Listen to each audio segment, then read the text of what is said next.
As any good angler knows, you need a go-to stash of perfect lures to go fishing to have a successful trip. So let's talk about it as we welcome back every Wednesday Jordan Rodriguez from Tight Lines 208 here with us. Jordan, I think the big question is, this looks great to me, but what makes a good lure for a fish?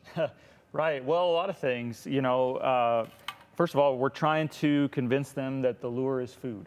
And the Shad Rap, so this week's article is what we call a tackle tip, and it's just kind of like a deep dive on one lure or one thing to try to teach people, like, this is a way you can use a lure to catch fish. And the thing I like about the Shad Rap is it's very versatile. You can use it to catch a number of different species. You can use it a number of different ways, whether that's just casting in the river or at a lake or trolling it behind a boat.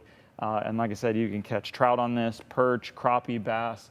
It really catches, a wide variety. So these crankbait type lures are usually fairly expensive, $7, $8. Mm-hmm. Some can be even more than that, but the Shad Rap's about $7, $8.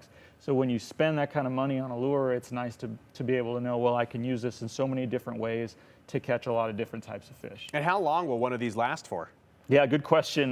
You probably can't get zoomed in close enough, but my collection of these, they get kind of, the paint gets chipped off and you actually see like the tooth marks and the bite marks from the fish.